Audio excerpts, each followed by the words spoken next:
আসসালামু আলাইকুম বন্ধুরা, আপনারা সবাই ভালো আছেন এই কামনা নিয়ে স্বাগত জানাচ্ছি পাখি আনলিমিটেড চ্যানেলে। বন্ধুরা, আজকের গুরুত্বপূর্ণ টপিক হলো বাজরিগর পাখির জোড়া ডিম দেয় না কেন। তো এই বিষয় নিয়ে বহুল আলোচনা করব। তার আগে বন্ধুরা, আপনারা সাবস্ক্রাইব করুন এবং লাইক ও শেয়ার দিয়ে সঙ্গে থাকুন, কারণ সাবস্ক্রাইব করলে পরবর্তী গুরুত্বপূর্ণ ভিডিওগুলো পাবেন এবং বাজরিগর পাখি পালনের জন্য খুব গুরুত্বপূর্ণ ভূমিকা রাখবে। তো চলুন বন্ধুরা, এখন আমরা বাজরিগর পাখি ডিম দেয় না কেন এই বিষয় নিয়ে আলোচনা করি। বিভিন্ন কারণ রয়েছে যে কারণে বাজরিগর পাখি ডিম দেয় না। প্রথম একটি কারণ হলো বাজরিগর পাখির জোড়া নির্বাচন। তো এই ক্ষেত্রে খেয়াল রাখতে হবে বাজরিগর পাখি দুটি যাদের জোড়া দিচ্ছেন তারা আসলেও অ্যাডাল্ট কিনা। আমরা জানি যে বাজরিগর পাখি সাধারণত 5 মাস থেকে 8 মাস বয়সে ডিম দেওয়ার মতো উপযোগী বয়স হয়ে থাকে। এর আগে আপনি যদি অদক্ষ বা অনভিজ্ঞ হয়ে থাকেন তাহলে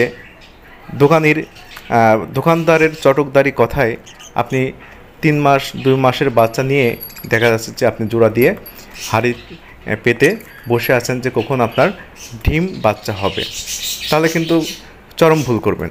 তো এই জন্য বন্ধুরা, আপনি প্রথমত কিছুটা ধারণা লাভ করুন। এই যেমন ইউটিউব বা একজন পাখি পালনকারী ব্রিডিংকারী তার কাছ থেকে আপনি ধারণা নিন এবং সঠিকভাবে আপনি সঠিক বয়সী বাজরিগর পাখির জোড়া দিন। দ্বিতীয় গুরুত্বপূর্ণ বিষয় হলো বাজরিগর পাখির খাঁচা। আপনারা সবাই জানেন বন্ধুরা যে পরিষ্কার পরিচ্ছন্নতা এবং সঠিক পরিবেশ না পেলে আমরা যেমন আনন্দ অনুভব করি না, অনুরূপভাবে পাখিদেরও কিন্তু তাই একই অবস্থা।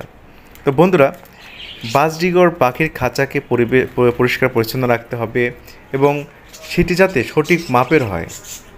আপনি 100-200 টাকা দিয়ে একটি ছোটো খাঁচা কিনে আনলেন এবং জোড়া দিয়ে হাড়ি ফেললেন, দেখা যাচ্ছে যে বাজরিগর পাখিরা সেখানে সঠিকভাবে মুভমেন্ট করতে পারলো না, তারা খুবই ডিস্টার্ব মাইন্ডে আছে, তখন তারা মিটিং বা ব্রিডিং করবে না।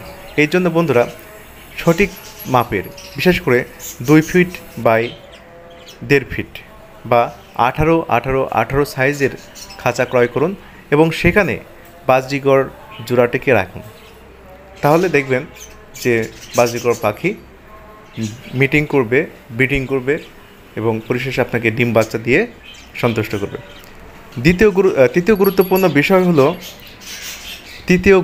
বিষয় হলো বাজরিগর পাখির ফিমেল যে বাজরিগরটি রয়েছে পেটে চর্বি জমতে পারে। আমরা যেমনটা দেখে থাকি যে আমাদের মানুষেরও অনেক মা বোন আছেন যাদের অতিরিক্ত স্থূলতা কারণে বা মোটা হওয়ার কারণে বাচ্চা হয় না। তো এই ক্ষেত্রে তারা ডক্টরের কাছ থেকে বিভিন্ন ট্রিটমেন্ট নিয়ে চর্বি কমিয়ে তারা বাচ্চা নিতে পারেন। তো অনুরূপভাবে পাখিদের ক্ষেত্রে, বিশেষ করে বাজরিগর পাখির ক্ষেত্রেও কিন্তু ব্যাপারটি ভিন্ন নয়। আপনি দেখবেন যে অনেক সময় বাজরিগর পাখির পেটে যখন ডিম থাকে পেটটা ফুলে থাকে। আপনি একটু খেয়াল করলে দেখবেন যে পেটটা ফুলে থাকে। তো সহজে অনুমান করা যায় যে বাজরিগর পাখি ডিম দিবে। কিন্তু যদি চর্বি থাকে, দেখা যাচ্ছে এমনিতে একটু পেটটা একটু ফুলে আসে, বাট আপনি মনে করছেন যে না এটা ডিম দেবো ভাব এরকম, কিন্তু চর্বি জমে থাকার কারণেও কিন্তু এই ধরনের পেট ফুলে থাকতে পারে এবং ডিমের যে জায়গাটি সেটা ব্লক হয়ে থাকতে পারে পেটের মধ্যে। তো এই জন্য ডিম দেয় না। এই জন্য বন্ধুরা, প্রতিকার হলো আপনি সঠিক মাত্রায় খাবার খাওয়াচ্ছেন কিনা এটা গুরুত্বপূর্ণ। এমন খাবার আপনি খাওয়াচ্ছেন দেখা যাচ্ছে সেটাতে প্রোটিনের পরিমাণ বেশি, যার কারণে স্থূলতা বেড়ে যাচ্ছে, চর্বি বেড়ে যাচ্ছে। তাই সঠিক মাত্রার খাবার খাওয়াতে হবে, সঠিক ফিডিং করতে হবে। এই জন্য শুধু চীনা কাউন খাওয়ালে হবে না, চীনা কাউনের একটি মিক্স করতে হবে। যেমন চীনা 70%, কাউন 30%, অর্থাৎ 70 ভাগ চীনা দিবেন, 30 ভাগ কাউন দেবেন। এতে একটি ফুড মিক্স তৈরি করবেন। এছাড়াও বিভিন্ন ধরনের বীজ, তেল বীজ প্রকৃতির যে বাজরিগর খাবার রয়েছে এইগুলো মিশিয়ে দিবেন। এভাবে একটি স্বাস্থ্যসম্মত খাবার পরিবেশনের মাধ্যমে বাজরিগর পাখিকে স্বাস্থ্যকর করে তাদের থেকে ডিম বাচ্চা পাওয়া যেতে পারে বা তারা মিটিংয়ে উদ্যত হবে, পর্যায়ক্রমে আপনি ডিম বাচ্চা পাবেন। চতুর্থ গুরুত্বপূর্ণ বিষয় হলো বাজরিগর পাখির মেল যে বাজিকর রয়েছে তার সমস্যা থাকতে পারে, তার শরীরে বিভিন্ন ঘাটতি থাকতে পারে বা হরমোনাল ব্যাপারটা সমস্যা থাকতে পারে। তো এই ক্ষেত্রে যে বিষয়টি গুরুত্বপূর্ণ, ট্রিটমেন্ট করে যদি কোনো রকম কাজ না হয় তাহলে মেল পাখিটিকে আপনি আলাদা করে দিন এবং নতুন কোনো মেল পাখি দিয়ে ফিমেল পাখিটির সঙ্গে একটি জোড়া দিয়ে আপনি ডিম বাচ্চা পেতে পারেন। তো বন্ধুরা, এগুলো অত্যন্ত গুরুত্বপূর্ণ বিষয় যেটা আপনাদের সঙ্গে আলোচনা করলাম। এগুলো আপনাকে মেনে চলতে হবে, তাহলেই বাজরিগর পাখি আপনাকে ডিম বাচ্চা দিবে। তবে হ্যাঁ, বাজরিগর পাখি পর্যায়ক্রমে আপনি যদি ডিম বাচ্চা দিতেই থাকেন, দেখা যাচ্ছে যে একটা জোড়া উঠালো, সেখানে কোনো বিরতি না দিয়ে আপনি নতুন আবার হাঁড়ি পাতলেন, ডিম আবার নতুন করে ডিম দিল, এভাবে দিতেই থাকলো, এক সময় দেখা যাবে যে বাজরিগর ফিমেল পাখিটি তার শরীরে বিভিন্ন ধরনের সমস্যা হবে। কারণ বাজরিগর ফিমেল পাখিটি যখন একটা ডিম দেওয়া থেকে শুরু করে বাচ্চাদেরকে ফিডিং করানো পর্যন্ত, একটু উড়া শেখা বা তাদেরকে পরিণত করা পর্যন্ত অনেক ধকল যায় তার শরীরে। এটা কিন্তু সহজ কথা নয়।